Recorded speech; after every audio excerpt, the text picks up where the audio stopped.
ಬೆಳಗಿನ ಬೆಳಕು. ಯಾಜಕ ಕಾಂಡ 24:17-22. ಜೀವದ ನಿಯಮ. ನಿನ್ನೆ ನಾವು ದೇವರ ಹೆಸರನ್ನು ಹೇಗೆ ಪವಿತ್ರವಾಗಿಡಬೇಕು ಎಂಬುದನ್ನು ಕಲಿತಿದ್ದೆವು. ಇಂದು ಈ ಅಧ್ಯಾಯವು ದೇವರ ಹೆಸರನ್ನು ಅಪಮಾನಿಸುವುದರಿಂದ ಜೀವದ ನಿಯಮದ ಕಡೆಗೆ ತಿರುಗುತ್ತದೆ.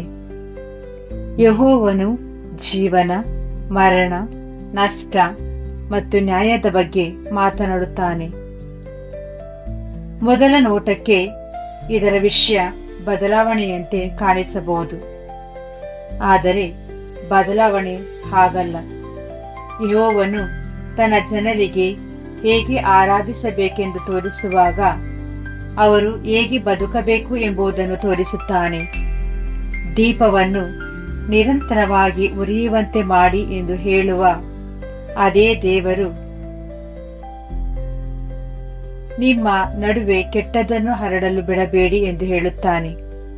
ದೇವದರ್ಶನ, ಗುಡಾರದಲ್ಲಿನ ಬೆಳಕು ಮತ್ತು ಪಾಳೆಯದಲ್ಲಿನ ನ್ಯಾಯ ಇವೆರಡೂ ಒಂದಕ್ಕೊಂದು ಪೂರಕವಾಗಿವೆ, ಏಕೆಂದರೆ ಯೆಹೋವನು ಪವಿತ್ರನಾಗಿದ್ದಾನೆ ಮತ್ತು ಆತನು ತನ್ನ ಜನರು ಪವಿತ್ರವಾಗಿರಬೇಕೆಂದು ಬಯಸುತ್ತಾನೆ. ಯಾಜಕ ಕಾಂಡ 24:17 ಒಂದು ಗಂಭೀರವಾದ ವಾಕ್ಯದೊಂದಿಗೆ ಪ್ರಾರಂಭವಾಗುತ್ತದೆ.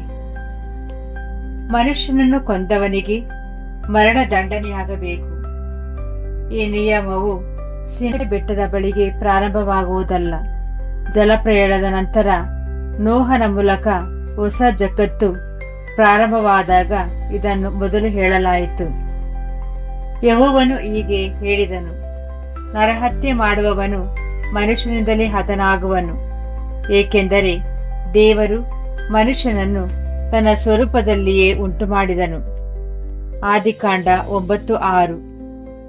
ಅದಕ್ಕಾಗಿಯೇ ಯೆಹೋವನು ಅದನ್ನು ಇಲ್ಲಿ ಮತ್ತೊಮ್ಮೆ ಜ್ಞಾಪಕಕ್ಕೆ ತರುತ್ತಾನೆ.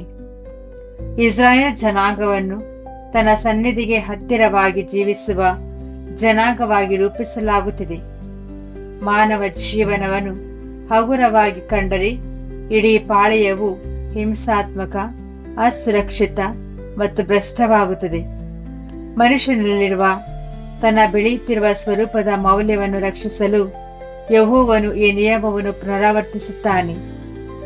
ಇದು ಆತನು ಹೀಗೆ ಹೇಳಿರುವಂತಿದೆ.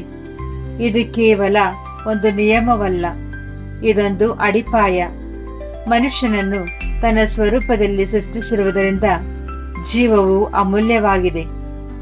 ಆದರೆ ನೂತನ ಸೃಷ್ಟಿಗಾಗಿ ಯೆಹೋವನು ನಮ್ಮನ್ನು ಮೇಲ್ಮೈಗಿಂತ ಆಳಕ್ಕೆ ನಡೆಸುತ್ತಾನೆ. ಸುವಾರ್ಥ ಯುಗದಲ್ಲಿ ಕೊಲೆ ಎಂಬುದು ಕೇವಲ ಕೈಯಲ್ಲಿರುವ ಚಾಕು ಮಾತ್ರವಲ್ಲ, ಅದು ಹೃದಯದಲ್ಲಿ ವಿಷವಾಗಿ ಪ್ರಾರಂಭವಾಗಬಹುದು ಎಂದು ನಾವು ಕಲಿಯುತ್ತೇವೆ. ಕೋಪ ಮತ್ತು ತಿರಸ್ಕಾರವು ಕೊಲೆಯ ಬೀಜಗಳೆಂದು ಯೇಸು ಹೇಳಿದನು. ಮತ್ತಾಯ 5:21-22. ಯೋಹಾನನು ಸ್ಪಷ್ಟವಾಗಿ ಬರೆದಿದ್ದಾನೆ, ತನ್ನ ಸಹೋದರನನ್ನು ದ್ವೇಷಿಸುವವನು ಕೊಲೆಗಾರನೇ. 1 ಯೋಹಾನ 3:15. ಹಾಗಾಗಿ ಇಂದು ಆಯುಧದಿಂದ ಕೊಲೆ ಮಾಡದಿರಬಹುದು, ಆದರೆ ಮಾತು ಮತ್ತು ಕ್ರಿಯೆಗಳಿಂದ ಕೊಲ್ಲಬಹುದು. ನಾವು ಯಾರದೋ ಬೆನ್ನಿನ ಹಿಂದೆ ಅವರ ವಿರುದ್ಧ ಮಾತನಾಡುವಾಗ, ಗಾಳಿ ಸುದ್ದಿಗಳನ್ನು ಹರಡಿ ಆನಂದಿಸುವಾಗ, ಒಬ್ಬ ವ್ಯಕ್ತಿಯ ಹೆಸರನ್ನು ಕೆಡಿಸುವಾಗ ನಾವು ಆತ್ಮಿಕ ಕೊಲೆಗಾರರಾಗುತ್ತೇವೆ. ನಾವು ರಕ್ತವನ್ನು ಸುರಿಸಿದರಬಹುದು, ಆದರೆ ಗಾಯಗೊಳಿಸಬಹುದು. ನಾವು ಅವರ ಭರವಸೆಯನ್ನು ಕುಂದಿಸಬಹುದು, ನಂಬಿಕೆಯನ್ನು ನಾಶ ಮಾಡಬಹುದು ಮತ್ತು ಕುಟುಂಬ ಹಾಗೂ ಸಹಭಾಗಿತ್ವವನ್ನು ಹೊಡೆಯಬಹುದು. ಮತ್ತು ನ್ಯಾಯ ಪ್ರಮಾಣವ ಸ್ಪಷ್ಟವಾಗಿ ಹೇಳಿದೆ, ತನ್ನ ಹೃದಯದಲ್ಲಿ ಕೋಪಗೊಂಡರೂ ಅವನು ಪರಲೋಕ ರಾಜ್ಯದಲ್ಲಿ ಸೇರಲಾರನು. ಅದಕ್ಕಾಗಿಯೇ ನೂತನ ಸೃಷ್ಟಿಯು ಪ್ರೀತಿಯ ಮೂಲಕ ತಾಳ್ಮೆ, ಸಂಯಮವನ್ನು ಕಲಿಯಬೇಕು. ಪ್ರೀತಿಯು ನಾಲಿಗೆಯನ್ನು ತಡೆಯುತ್ತದೆ. ಪ್ರೀತಿಯು ಕೆಟ್ಟ ವರದಿಯನ್ನು ಹರಡಲು ನಿರಾಕರಿಸುತ್ತದೆ. ಪ್ರೀತಿಯು ಸಹೋದರನ ಹೆಸರನ್ನು ತನ್ನ ಹೆಸರಿನಂತೆಯೇ ರಕ್ಷಿಸುತ್ತದೆ. ನಂತರ ಯಾಜಕ ಕಾಂಡ 24:18 ಹೀಗೆ ಹೇಳುತ್ತದೆ, ಮೃಗವನ್ನು ಕೊಂದವನು ಅದಕ್ಕೆ ಬದಲಾಗಿ ಮೃಗವನ್ನು ಕೊಡಬೇಕು, ಪ್ರಾಣಕ್ಕೆ ಪ್ರಾಣವನ್ನು ಕೊಡಬೇಕು. ಇದು ಜವಾಬ್ದಾರಿಯ ನಿಯಮವಾಗಿದೆ. ಯಾರಾದರೂ ಬೇರೆಯವರಿಗೆ ನಷ್ಟವನ್ನು ಉಂಟು ಮಾಡಿದರೆ ಅವರು ಇನ್ನೊಬ್ಬ ವ್ಯಕ್ತಿಯನ್ನು ನೋವಿನಲ್ಲಿ ಬಿಟ್ಟು ಹೊರಟು ಹೋಗಬಾರದು. ವಿಷಯಗಳನ್ನು ಸರಿಪಡಿಸುವುದನ್ನು ಯೆಹೋವನು ತನ್ನ ಜನರಿಗೆ ಕಲಿಸುತ್ತಾನೆ. ಮತ್ತು ಇಲ್ಲಿ ನಾವು ಶ್ರೇಷ್ಠವಾದ ವಿಮೋಚನಾ ಮೌಲ್ಯದ ಒಂದು ಸುಂದರ ಚಿತ್ರಣವನ್ನು ನೋಡಬಹುದು. ನಷ್ಟಪಡಿಸಿದ ಜೀವನದ ಬದಲಿಗೆ ಒಂದು ಜೀವವನ್ನು ನೀಡಲಾಗುತ್ತದೆ. ಜೀವಕ್ಕೆ ಜೀವ. ಯೆಹೋವನ ಮಹಾಯೋಜನೆಯಲ್ಲಿ ಇದು ಇನ್ನೂ ಹೆಚ್ಚಿನದನ್ನು ಸೂಚಿಸುತ್ತದೆ. ಸತ್ತ ಆದಾಮ ಮತ್ತು ಅವನ ಸಂತತಿಯ ಬದಲಿಗೆ ಜೀವಂತ ಕ್ರಿಸ್ತನನ್ನು ಜೀವ ನೀಡಿರುವುದಾಗಿ ಪೌಲನು ಹೇಳುತ್ತಾನೆ. ಆದಾಮನ ಸಂಬಂಧದವರೆಲ್ಲರೂ ಹೇಗೆ ಸಾಯುತ್ತಾರೋ ಹಾಗೆಯೇ ಕ್ರಿಸ್ತನ ಸಂಬಂಧದವರೆಲ್ಲರೂ ಬದುಕಿಸಲ್ಪಡುವರು. 1 ಕೊರಿಂಥದವರಿಗೆ 15:22.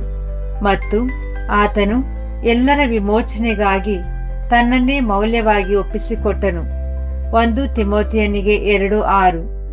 ಪೂರ್ಣ ಪಾವತಿಯನ್ನು ಬಯಸುವ ಈ ನಿಯಮವನ್ನು ಯೆಹೋವನ ನ್ಯಾಯವು ಸತ್ಯವಾದುದು ಎಂದು ನಮಗೆ ಕಲಿಸುತ್ತದೆ. ಪಾಪಕ್ಕೆ ಬೆಲೆ ಇಲ್ಲ ಎಂದು ಆತನು ನಟಿಸುವುದಿಲ್ಲ, ಆದರೂ ತನ್ನ ಮಗನ ಮೂಲಕ ನಿಜವಾದ ಪಾವತಿಯನ್ನು ತೋರಿಸುತ್ತಾನೆ. 19 ಮತ್ತು 20ನೇ ವಚನಗಳು ಸಮಾನ ನ್ಯಾಯದ ಬಗ್ಗೆ ಮಾತನಾಡುತ್ತದೆ. ಗಾಯಕ್ಕೆ ಗಾಯ, ಏಟಿಗೆ ಏಟು. ಅನೇಕರು ಇದನ್ನು ಓದಿ ಇದು ತುಂಬಾ ಕಠಿಣ ಎಂದು ಭಾವಿಸುತ್ತಾರೆ. ಆದರೆ ಈ ನಿಯಮವನ್ನು ಯಾರು ಪಡೆದರು ಎಂಬುದನ್ನು ನಾವು ನೆನಪಿಸಿಕೊಳ್ಳಬೇಕು. ಇಸ್ರಾಯೇಲರು ಕಠಿಣ ಹೃದಯದ ಜನರಾಗಿದ್ದರು. ದಾಸತ್ವದಿಂದ ಸುದಾಗಿ ಹೊರಬಂದಿದ್ದರು ಮತ್ತು ಹಿಂಸಾತ್ಮಕ ರಾಷ್ಟ್ರಗಳಿಂದ ಆವೃತ್ತರಾಗಿದ್ದರು. ಯೆಹೋವನು ಆ ಸಮಯದಲ್ಲಿ ಅವರಿಗೆ ಇನ್ನೊಂದು ಕೆನೆಯನ್ನು ತೋರಿಸಿ ಎಂದು ಹೇಳಿದರೆ ಅನೇಕರು ಅದನ್ನು ದುರುಪಯೋಗಪಡಿಸಿಕೊಳ್ಳುತ್ತಿದ್ದರು ಮತ್ತು ದುರ್ಬಲರು ನಶಿಸಿ ಹೋಗುತ್ತಿದ್ದರು. ಆ ಪೀಳಿಗೆಯನ್ನು ತಡೆಯಲು ಯಾವ ರೀತಿಯ ಕಾನೂನು ಬೇಕೆಂದು ಯೆಹೋವನಿಗೆ ತಿಳಿದಿತ್ತು. ಕಾನೂನಿನ ಕಟ್ಟುನಿಟ್ಟು ಕೂಡ ಒಂದು ಕರುಣೆಯಾಗಿತ್ತು, ಏಕೆಂದರೆ ಅದು ಸೇಡು ತೀರಿಸಿಕೊಳ್ಳುವುದಕ್ಕೆ ಮಿತಿಯನ್ನು ಹೇರಿತು. ಅಂತ್ಯವಿಲ್ಲದ ಪ್ರತಿಕಾರದ ಬದಲು ಯೆಹೋವನು ಒಂದು ಗಡಿಯನ್ನು ನಿಗದಿಪಡಿಸಿದನು. ಶಿಕ್ಷೆಯು ಹಾನಿಗೆ ಸಮನಾಗಿರಬೇಕು, ಅದಕ್ಕಿಂತ ಹೆಚ್ಚಿರಬಾರದು. ಹೀಗೆ ಕಣ್ಣಿಗೆ ಕಣ್ಣು ಎಂಬ ನಿಯಮದಲ್ಲಿಯೂ ಸಹ ಯೆಹೋವನು ಕ್ರಮ, ನೀತಿ ಮತ್ತು ನ್ಯಾಯ ಸಮ್ಮತಿಯನ್ನು ಕಲಿಸುತ್ತಿದ್ದನು. ಸುವಾರ್ಥ ಯುಗದಲ್ಲಿ ಅದೇ ಯೆಹೋವನು ನಿಯಮದ ಆಂತರ್ಯವನ್ನು ಹೆಚ್ಚು ಸ್ಪಷ್ಟವಾಗಿ ಬಯಲುಪಡಿಸುತ್ತಾನೆಯೇ. ನಿಯಮವು ಚಿಕ್ಕದಾಗಲಿಲ್ಲ, ಅದು ಆಳವಾಯಿತು. ಇದರ ಬೇರು ಪ್ರೀತಿ ಎಂದು ಕ್ರಿಸ್ತನು ತೋರಿಸಿಕೊಟ್ಟನು. ವೈರಿಗಳನ್ನು ಪ್ರೀತಿಸಲು, ಕೆಟ್ಟದನ್ನು ಒಳ್ಳೆಯದನ್ನು ಗೆಲ್ಲಲು ಮತ್ತು ಸೇಡು ತೀರಿಸಿಕೊಳ್ಳುವುದನ್ನು ಯೆಹೋವನಿಗೆ ಬಿಡಲು ಅದನ್ನು ನಮಗೆ ಕಲಿಸಿದನು. ಹಳೆಯ ನಿಯಮವು ಕೈಯನ್ನು ತಡೆಯುತ್ತಿತ್ತು. ಕ್ರಿಸ್ತನು ಹೃದಯವನ್ನೇ ಬದಲಾಯಿಸುತ್ತಾನೆ. ಇದು ನಿಯಮವನ್ನು ನಾಶ ಮಾಡುವುದಿಲ್ಲ, ಅದನ್ನು ಪೂರೈಸುತ್ತದೆ. ಯೆಹೋವನ ಗುರಿ ಯಾವಾಗಲೂ ಪ್ರೀತಿಯೇ ಆಗಿತ್ತು ಎಂಬುದನ್ನು ನೂತನ ಸೃಷ್ಟಿಯು ನೋಡುತ್ತದೆ. ಜೀವವನ್ನು ರಕ್ಷಿಸುವ ಪ್ರೀತಿ, ಕ್ರೌರ್ಯವನ್ನು ತಡೆಯುವ ಪ್ರೀತಿ, ನೆರೆಯವನನ್ನು ಅಮೂಲ್ಯವಾಗಿ ಕಾಣುವ ಪ್ರೀತಿ. ಇಸ್ರಾಯೇಲರು ಕಠಿಣ ನಿಯಮಗಳ ಮೂಲಕ ಏನನ್ನು ಕಲಿತರೋ ಅದನ್ನು ನಾವು ಉನ್ನತ ಕರೆಯ ಮೂಲಕ ಕಲಿಯುತ್ತೇವೆ, ಅಂದರೆ ಹೃದಯದಲ್ಲಿ ಬರೆಯಲ್ಪಟ್ಟ ನಿಯಮ.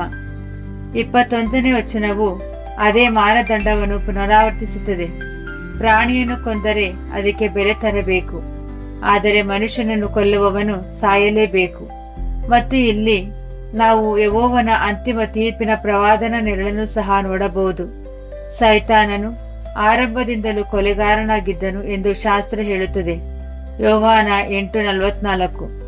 ಅವನು ಆದಾಮ ಮತ್ತು ಹವಳ ಕತ್ತಿಯಿಂದ ಚುಚ್ಚಲಿಲ್ಲ, ಆದರೆ ಸುಳ್ಳು ಮತ್ತು ವಂಚನೆಯ ಮೂಲಕ ಅವರನ್ನು ಪಾಪ ಮತ್ತು ಮರಣಕ್ಕೆ ತಳ್ಳುವ ಮೂಲಕ ಕೊಲೆ ಮಾಡಿದನು. ಕೊಲೆಗಾರನು ಸಾಯಲೇಬೇಕು ಎಂದು ಯೆಹೋವನ ನಿಯಮ ಹೇಳುವುದಾದರೆ ಆ ಮಹಾ ಕೊಲೆಗಾರನು ತಪ್ಪಿಸಿಕೊಳ್ಳಲು ಸಾಧ್ಯವಿಲ್ಲ. ಬೈಬಲ್ 2ನೇ ಮರಣದ ಬಗ್ಗೆ, ಅಂದರೆ ಅಂತಿಮ ನಿರ್ಮೂಲನೆಯ ಬಗ್ಗೆ ಮಾತನಾಡುತ್ತದೆ. ಮತ್ತು ಎಜೆಕೇಲನು ದುಷ್ಟನ ಅಂತ್ಯದ ಬಗ್ಗೆ ಕಠಿಣ ಪದಗಳನ್ನು ಬಳಸುತ್ತಾನೆ. ನೀನು ಇನ್ನು ಎಂದಿಗೂ ಇರುವುದಿಲ್ಲ. ಎಜೆಕೇಲ 28:19. ದೇವರ ರಾಜ್ಯದಲ್ಲಿ ಕೆಟ್ಟದನ್ನು ಒಂದು ಮೂಲೆಯಲ್ಲಿ ಇಡಲಾಗುವುದಿಲ್ಲ, ಅದನ್ನು ತೆಗೆದು ಹಾಕಲಾಗುತ್ತದೆ. ಕೊಲೆಗಾರನು ಉಳಿಯುವುದಿಲ್ಲ. ನಂತರ ಯೆಹೋವನು ಈ ವಿಭಾಗವನ್ನು ಒಂದು ಪ್ರಮುಖ ವಿಷಯದೊಂದಿಗೆ ಮುಕ್ತಾಯಗೊಳಿಸುತ್ತಾನೆ. ಸ್ವಂತ ದೇಶದವನಿಗೂ ಪರದೇಶದವನಿಗೂ ಒಂದೇ ನಿಯಮ. ಯಾಜಕ ಕಾಂಡ 24:22. ಯೆಹೋವನ ನೀತಿಯು ಕೇವಲ ಒಂದು ಬುಡಕಟ್ಟಿನ ನಿಯಮವಲ್ಲ, ಅದು ಆತನ ಪವಿತ್ರ ಮಾನದಂಡವಾಗಿದೆ ಎಂದು ಆತನು ತೋರಿಸುತ್ತಿದ್ದಾನೆ. ನಮ್ಮ ಕಾಲದಲ್ಲಿ ಕ್ರಿಸ್ತನ ಮೂಲಕ ಈ ತತ್ವದ ವ್ಯಾಪ್ತಿಯು ಜಗತ್ತಿನ ಎಲ್ಲ ಜನಾಂಗಗಳಿಗೂ ಹರಡಿರುವುದನ್ನು ನಾವು ನೋಡುತ್ತೇವೆ. ಆದರೆ ನೂತನ ಸೃಷ್ಟಿಗೆ ಈ ನಿಯಮದ ತಿರುಳು ಏನು? ಪೌಲನು ಅದನ್ನು ಸ್ಪಷ್ಟವಾಗಿ ಉತ್ತರಿಸುತ್ತಾನೆ. ಪ್ರೀತಿಯು ನೆರೆಯವನಿಗೆ ಕೇಡು ಮಾಡುವುದಿಲ್ಲ. ಹೀಗಿರಲಾಗಿ ಪ್ರೀತಿಯ ನ್ಯಾಯ ಪ್ರಮಾಣದ ಪರಿಪೂರ್ಣತೆಯಾಗಿರುತ್ತದೆ. ರೋಮಾಪುರದವರಿಗೆ 13:10. ಇದರರ್ಥ ನಾವು ಇಸ್ರೇಲಿನ ಧಾರ್ಮಿಕ ಆಚಾರಗಳನ್ನು ಪಾಲಿಸಬೇಕು ಎಂದಲ್ಲ.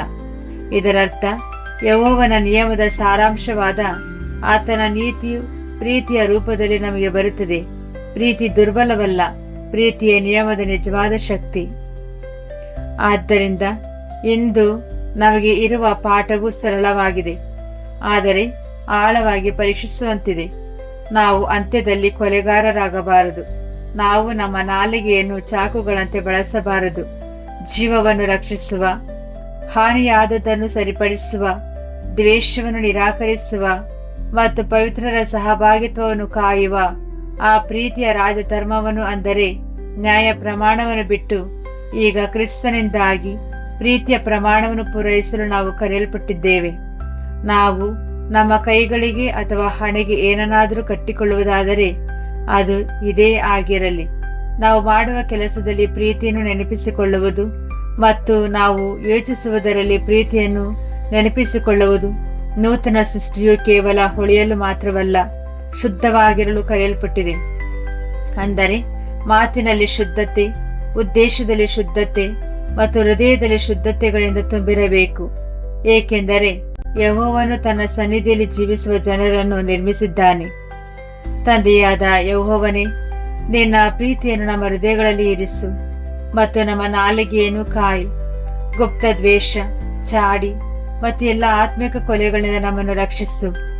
ನಾವು ನಿನ್ನ ಮುಂದೆ ನಿರ್ದೋಷಿಗಳಾಗಿ ನಿಲ್ಲುವವರೆಗೆ ಕ್ರಿಸ್ತನಂತಹ ಪ್ರೀತಿಯ ಮೂಲಕ ನಿನ್ನ ನಿಯಮವನ್ನು ಪೂರೈಸಲು ನಮಗೆ ಕಲಿಸು. ಕ್ರಿಸ್ತನ ಹೆಸರಿನಲ್ಲಿ ಆಮೀನ್.